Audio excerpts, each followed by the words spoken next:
Sure. Hi, everybody. Thanks for joining me today. Thanks, Luke, for the introduction, and WeShape for the opportunity to talk to you. By way of introduction, I am Stacey Hudson. I am currently the head of engineering at GfK, which is now a Nielsen IQ company. We recently went through a merger. And throughout my career, I have set up and run remote engineering teams. And I've learned a lot. It's not easy, and I've learned a lot. So this is just to part a little bit of knowledge and hopefully have some discussion on it. So I don't want to do death by PowerPoint. So I'm going to run through some stories, hopefully a little bit entertaining of some of the obstacles and some of the successes I've had with remote teams, and hopefully passing on some advice on your journey if you're thinking of doing this, or if you're struggling, or you may be changing the structure of one of your remote teams. So I called it the revolving door. I actually have a terrible, unnatural fear of revolving doors. I hate them. You walk in them, you never know if they're automated. You never know if they're going to whack you behind. You never know if you're going to get out at the right place. You never know whether you have to push it and whatever, and what to do when you come into this thing. It kind of looks like you shouldn't know what you're doing, but they're kind of all different. And that's really like setting up a remote team. You kind of don't know what you're getting into the first time you're doing it. You may get it completely wrong, which means you're going to go around and you're going to have to start all over again, or you may get it right, or you may have to go around and start again and again and again, because things change and dynamics of teams change. And that's really what I've experienced, that it's not likely that you're going to get it right first time round. And you're going to have to be prepared to learn and adjust a lot and tweak. And also the thing is why you're doing it, and the strategy of it carefully, because it's not a silver bullet to suddenly say, I can build up a team in a low-cost center like India, where we're building up teams at the moment, or Malaysia, and it's going to miraculously fix some problems that I think I have. It's a tough thing to do, and it doesn't always bring the obvious benefits up front. It does have benefits, but they take a while to get there. And the reasons why people do this is obviously cost. We're on a drive at the moment to reduce our cost of contractor spend in London, and we're offshoring to India. Speed, so you think you get a bigger team, they're cheaper, you're going to go faster. That could be true. To diversify risk, so if all your workforce is in one place, you may want a workforce in another place. Doesn't have to be in a low-cost center, could be somewhere else in Europe. Flexibility.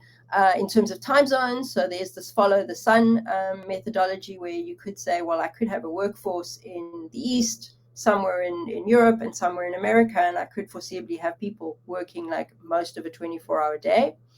And then it's about insourcing and outsourcing. Do I want to insource to a low-cost country? Do I want to outsource with a partner? The other reason I've set up teams is a location to the customer. And the reason I've got the Singapore flag there is because one of the first teams I set up remotely was a team in Singapore. And one of the reasons we did that was because I had a company who partnered with a insurer in the East called AIA, and we wanted to be close to the customer and in the same time zone as the customer. I had teams based in South Africa at the time, and what we wanted to do was create a satellite development team that could respond and help the customer in their hours.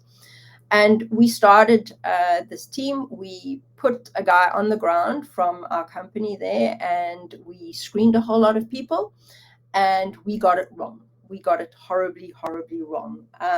What happened was we didn't take into account the culture dynamics in Singapore.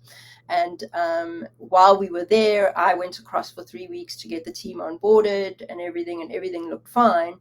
The minute I left, and the minute our team lead kind of left to let them be on their own, so the dynamics of the culture unraveled. The team lead that we put there, I still remember her name, was Usha. She just came up with a lot of, she was a woman, she wasn't accepted as a woman on the team, there was a caste issue, and within about 3 months, we literally had to start again. We had to sort of get rid of the people we had, sadly, and we had to start the team with someone who understood that market. So we had a team lead from the Singapore market, who then helped recruit the people there who could understand some of the dynamics that we didn't understand. So one of the lessons I learned there was definitely understand the culture you're getting into, and don't put someone from your company on the ground. You might need to put someone local on the ground that works for your company to get that team started. So that was just a sort of a fun story about inclusion and culture and how it went wrong in Singapore. Then setting up the remote team, here are some things to consider.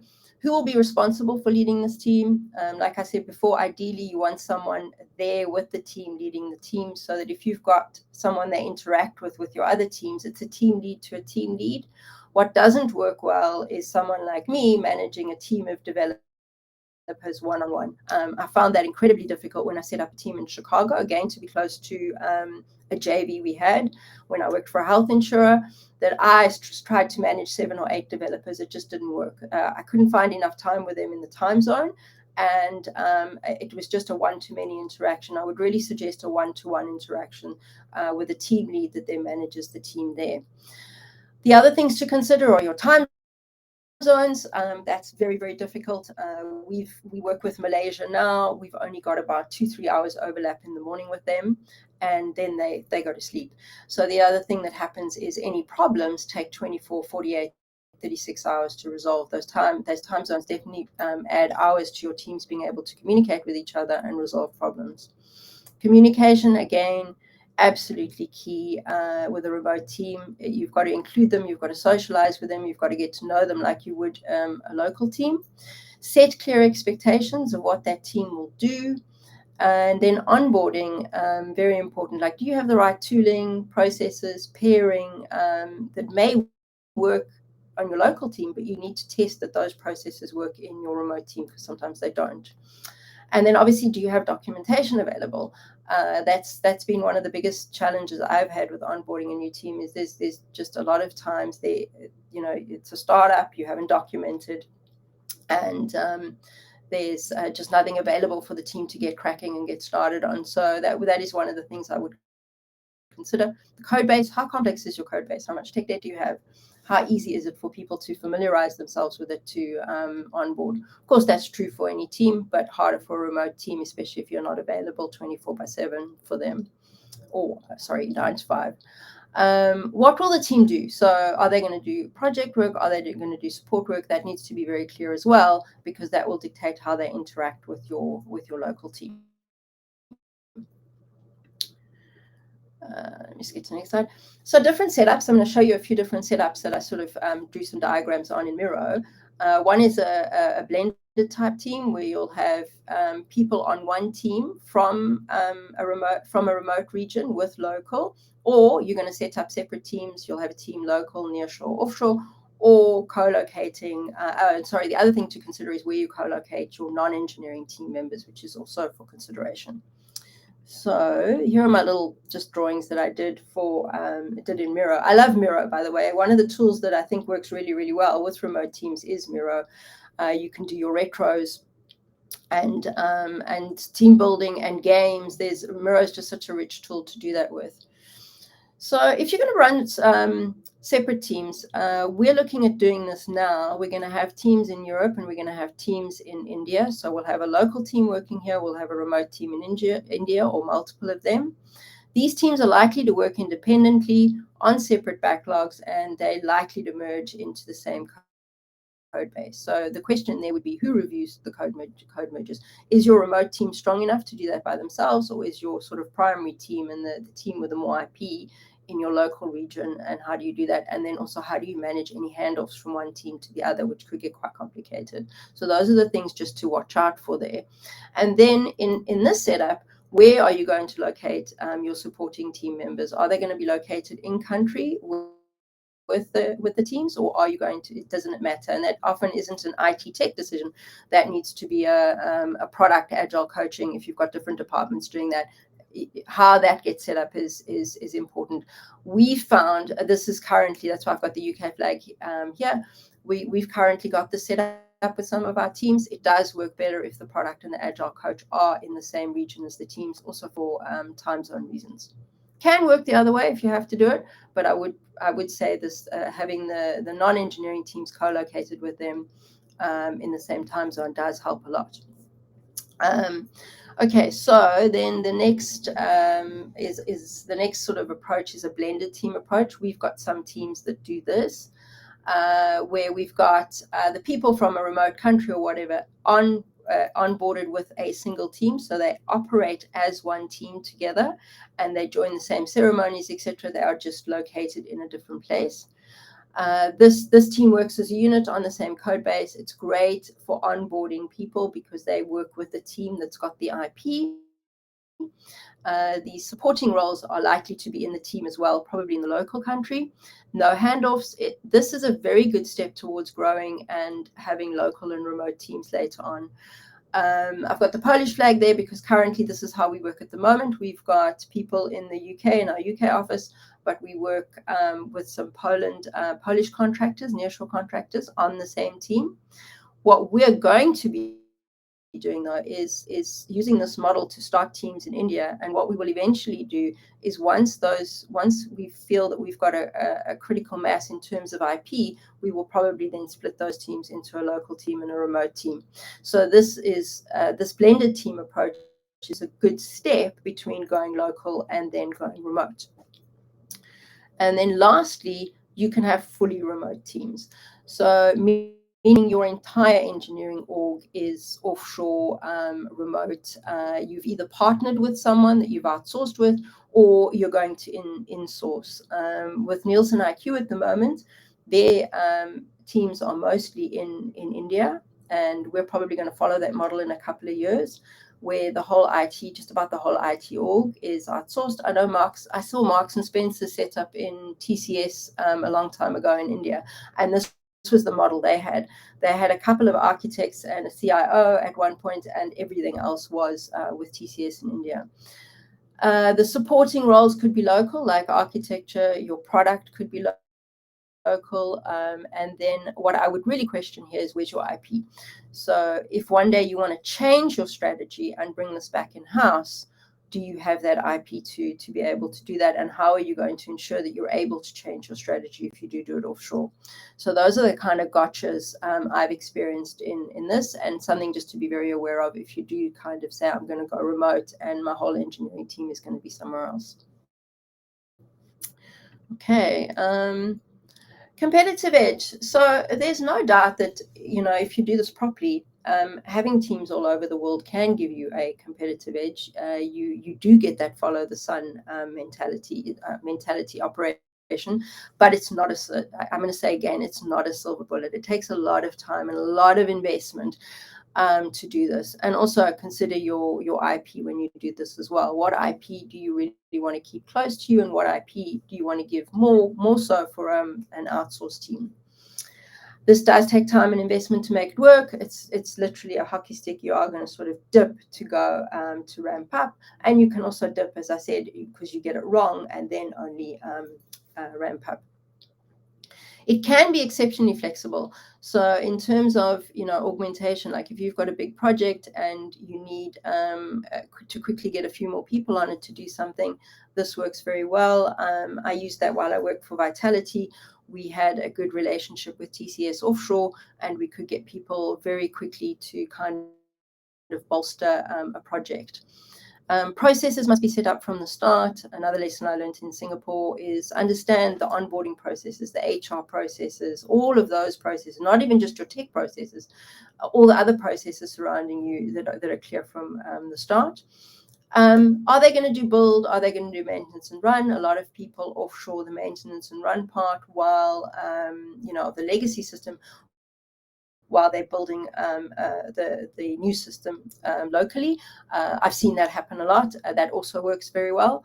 And your model and your processes will need constant review and tweaking is my advice. You need to sort of every quarter just have a look at what's working, what isn't working. Ask the teams what's working. Really pay attention to your retros and review and tweak where there are issues. Leadership and metrics. So from the first thing, my lesson was in inclusivity and culture. You need to lead the team. You need to listen to the team. your leadership you should have a strong leader on the ground with the remote team. That would be my one piece of advice that I would say. If you take one thing out of this presentation, it would be that. It's easy to drive wedges between the local and remote teams, which can become toxic. So again, bring them together often, socialize, get the teams to know each other. They may never have the opportunity to meet in real life. So create those kind of water cooler moments. Share the biggest picture you have. Don't be tempted to micromanage because they are remote. This is a trap you can fall into just because you can't see them, which is something we learned in COVID. People are still there and they're still working. Conflict management, like all teams, you will get it. It could be slightly worse and you won't understand some of the cultural dynamics. Usually it's just miscommunication or unclear expectations. Sometimes, like I said, with my Singapore example, that culture stuff can run deep. Measuring productivity. This is something that I've got a special interest in, and I'm happy to chat to anybody about this if they want to delve into a little bit more. We're using a tool at the moment called GetDX. It really is the leading tool in sort of understanding and managing productivity. It's a qualitative measure rather than a quantitative measure. And it's based on ask the teams what's blocking them, ask them what their problems are, and help them solve it, but let them own the problem and solve it is the dynamics. And the tool is built on that premise. And more than ever, if you've got a remote team, really, really sort of have these sort of questionnaires or qualitative measures that measure all your teams so that you can see where teams are struggling internally and with each other. If you are going to do quantitative metrics, make sure they're automated. No one wants to run around collecting a bunch of numbers to put onto a slide for the CTO. Every team hates that. And make sure the metrics have signals and outcomes and let the teams own that. And don't have metrics to report your local teams against your remote teams. That's that toxic wedge. And also be careful because metrics can really be gamed. So yeah, that's really it, I think. In conclusion, that's a whistle-stop tour of building up remote teams. Be prepared to learn and adapt. Consider your culture, consider the risk of doing it and your why, where your IP sits. Those are the biggest considerations. And again, no one framework or model will work forever. I am more than happy to have discussions. I'd like to hear from you if you set up remote teams and what challenges you've had, or if you've got any questions for me. Luke, are you there?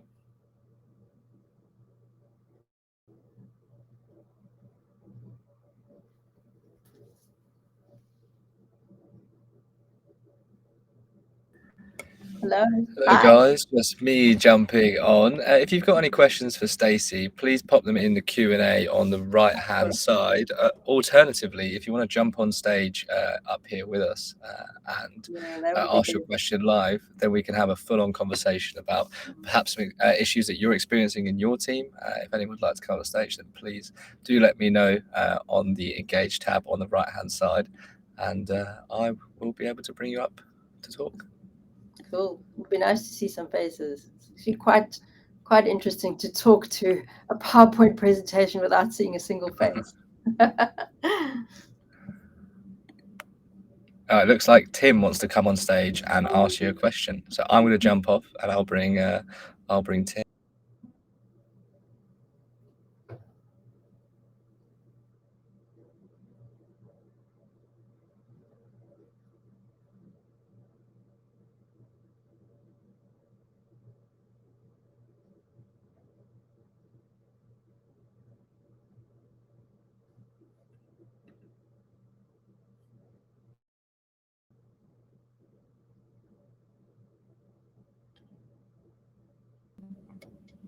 Maybe not. Does anyone else have a question for Stacey that they would like to ask?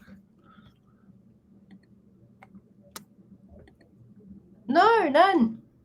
No questions today. Everyone's feeling Everybody's slightly. eating their lunch. Yeah, maybe you've covered off every single point. I doubt it. Do you want to just try again, and I'll hopefully get you on stage. Here we go.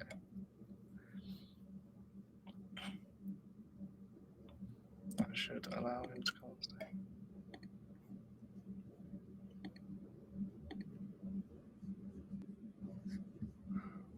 Oh, okay. Tim just want to post his question. Yeah, maybe just post your question in the Q&A, Tim. Perhaps your permissions aren't set up to let you on stage.